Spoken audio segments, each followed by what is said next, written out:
OER in African elementary schools.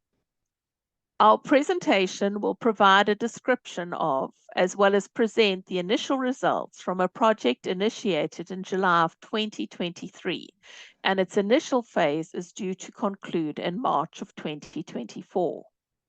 The project was seed funded by a grant from the Creative Commons Open Education platform and has been granted additional support from STEAM Foundation NPC of Durban, South Africa, Sabir of Minneapolis, USA, and Siemens Stiftung of Munich, Germany. This presentation is about the work undertaken in schools in both Ghana and South Africa, led by Peter Amoabil and Nomvuyo Mgoqi, respectively, working with Kathryn Kure of STEAM Foundation, Henre Benson from VVOB, and inspired by and collaborating with Dan McGuire from Sabir. I'm Kathryn, and Dan and Nomvuyo are with me today. Peter will join us virtually later. Our project addresses both innovation and praxis, a theme of the Open Ed 23 conference, through enabling the use of open education resources in under-resourced schools in Africa. It represents an innovative application of OER and curriculum design adapted to the context of two countries in Africa, namely Ghana and South Africa. They both face similar problems in providing education at all levels, and especially at the elementary level. A particular problem in both countries is the availability of appropriate reading material in the mother tongue, and both countries have national requirements that instruction is to be provided in the student's mother tongue for at least the first 3 years, and then gradually transition to a second language, which is usually English. Ghana and South Africa each have 11 official local languages for a total of 21 different languages. The catch-22 is that neither country is able to provide comprehensive sets of materials in the local languages at a low to no cost that are readily accessible. Lacking resources or the funds wherewith to purchase such critical resources, teachers are left to make it up on their own with chalk and chalkboards. Our project provides a solution. Editable digital books are provided via a credit card-sized, inexpensive portable server that does not require internet access to operate. Students access the server via inexpensive Wi-Fi only devices. Teachers are trained in the process of translating and creating appropriate assessments in both English and the local languages, for instance, Dagbani in Ghana and isiXhosa in South Africa. This project is replicable nationally in both countries and for all of the various local languages, which would benefit millions of students. The project also supports the attainment of the UN Sustainable Development Goals and UNESCO's Education for Sustainable Development and fosters inclusive participation. In our presentation, we have focused upon the concept of better sharing within open sharing in terms of the criteria of contextual, inclusive, just, equitable, reciprocal, and sustainable. Before we illustrate those qualities of our innovative practice, however, what is it that we are doing? The Moodlebox project is situated within K-12 education in Africa. It has 3 components to it. The first component focuses upon creating, sourcing, and curating open education content and translating it into mother tongue while ensuring it aligns with the curricula of the educational departments. Secondly, we are implementing the OER content on an open learning management system on a small and inexpensive portable server that does not require internet access and can operate for several days on charge from a battery pack. Finally, we are creating professional development courses for teachers to support their implementation of the OER curriculum. These courses will be openly licensed and shared via MoodleNet, an open access repository.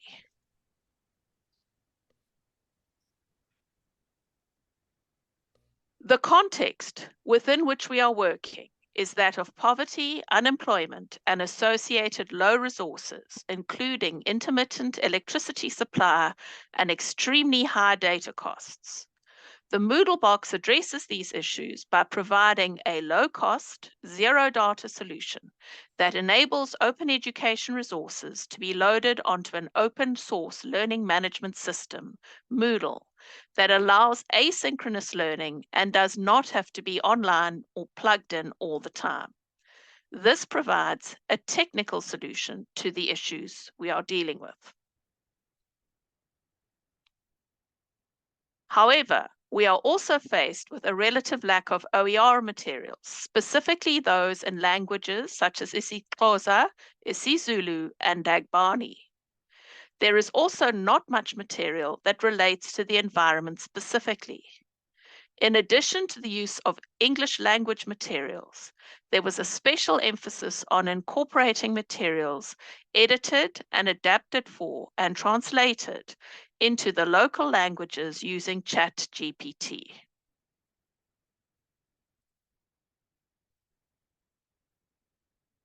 Economically, there are great inequities with which we have to contend. South Africa has arguably the largest Gini coefficient gap in the world at 63, in large part attributed to a youth unemployment of 50% and an adult unemployment of between 33 and 40%, depending on how you look at it, while Ghana's Gini coefficient is 51.1. Both of these indicate wide gaps between the rich and the poor. It is quite evident that OER are required to bridge the gaps to enable quality education at an extremely low cost. Inclusivity includes ensuring that the first books to which you are exposed are in your language and reflect your world. There is much research that makes it abundantly clear that the first exposure to literacy in your mother tongue is a fundamental foundation for academic success. A lack of easily accessible and inexpensive books is a huge impediment to education, and feelings of psychological safety and well-being are enabled when the people in the books look like the child reading them and are in the language the child talks. You will also hear Peter talking about how the project fosters inclusive participation by girls in Ghana.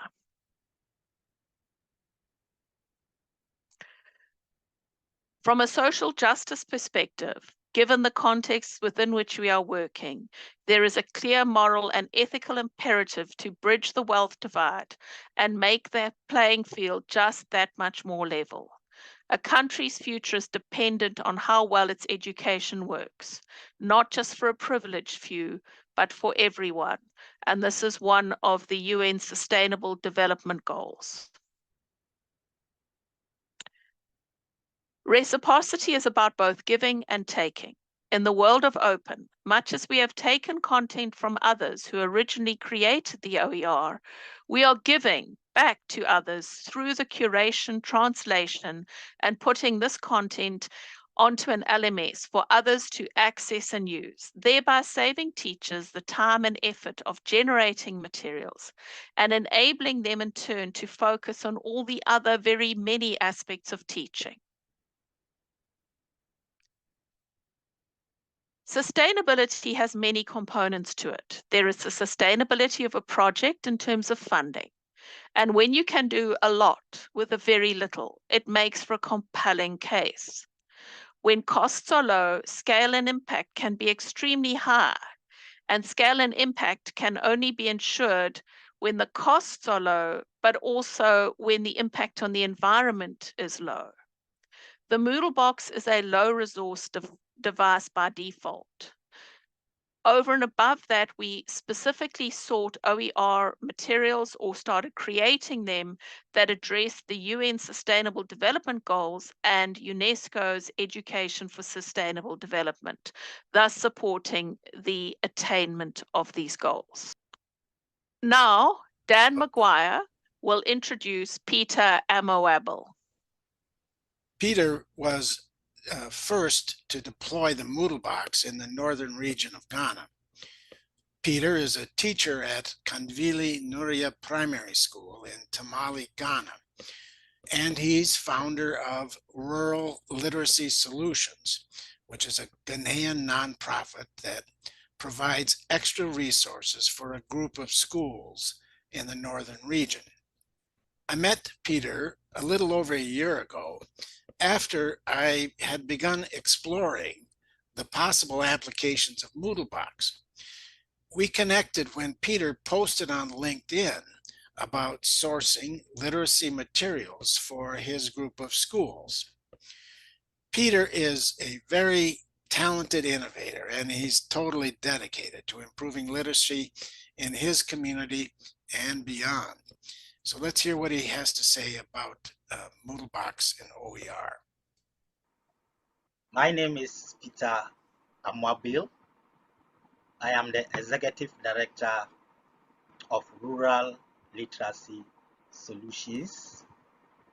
I'm also a teacher at Kanvili Nuria Primary School. I am excited to tell you about a combination of powerful tools that is changing the way we learn in our classroom. That's the Moodlebox and OER. The Moodlebox is a portable server that can provide free, accessible OER content to students without internet connectivity. And as you can see in this picture, that's my students using Wi-Fi devices connected to the Moodlebox portable server in our classroom. We don't have any internet connection in our school.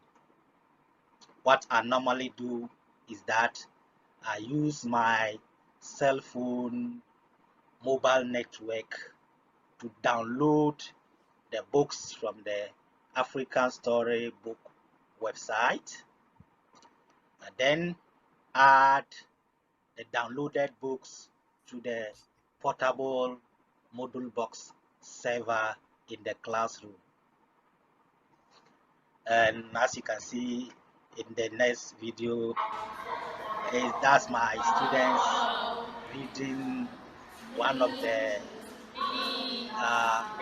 books we downloaded from the African Storybook website, and they are reading it in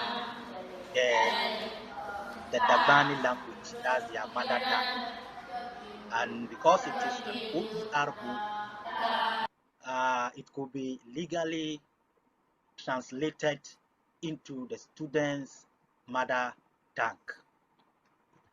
And in Ghana here, it is almost impossible to find books in Dagbani, printed books in Dagbani. So the Moodlebox is a great benefit for the students. I've also created courses that I share with other teachers, and also created comprehension and assessment in Dagbani so that I can share it freely with other Dagbani speaking teachers to also use it in their classrooms.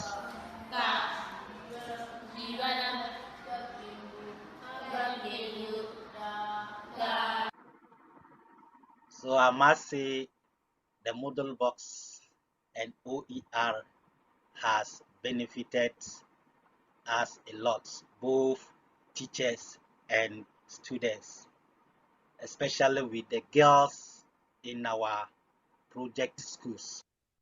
Now let's look at some of the details of translating a book into the student's mother tongue.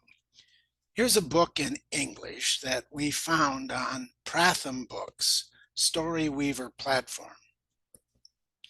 The work is licensed CC BY International, and the attributions page clearly states that content under Creative Commons licenses can be downloaded, translated, and even used to create new stories, provided you give the appropriate credit and indicate if changes were made. So we did that. Here's the first page of the book. Remember, this is a first level reading book. Here's page 2. And we used ChatGPT to translate the words into isiXhosa in a new book. This means lion runs. And here's another example. In this kindergarten level book, we only needed to change one word on one page that ChatGPT got wrong within the context. Some of the nuances were missing with the correct prefix given the different noun classes of isiXhosa. Generative AI relies on statistical modeling, requiring a large data set for accuracy. And when languages don't have as many texts for training, there will be some deficits. We think, though, that we've established a sustainable process for translating other books and incorporating them into Moodle boxes. I'm Nomvuyo Mgoqi, the principal of Khulisani Child Development Academy in Langa, Cape Town, in the Western Cape. In creating the answer options to this comprehension question on Moodlebox, ChatGPT was a little off, as there was clearly insufficient training data regarding the requirement for suffixes in a language with a large number of noun classes like we have in isiXhosa. However, it was certainly a fine start, and it only took me a few minutes to make those corrections. And that was true of all the 5 questions for this quiz that we created using the ChatGPT. The corrected quizzes in isiXhosa will be uploaded to MoodleNet so that any teacher in South Africa or anywhere else that wants to use the quiz after they've downloaded the translated book, which will be available on both African Storybook and MoodleNet. Again, this is a model that can be replicated across Africa. Beautiful.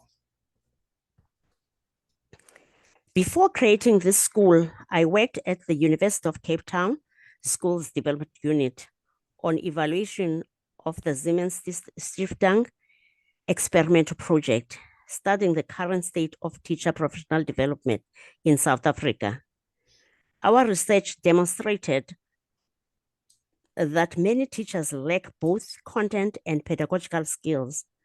And while the curriculum is adequate, teachers do not seem to be trained to unearth the embedded skills in the curriculum to reflect competencies and knowledge of the learners.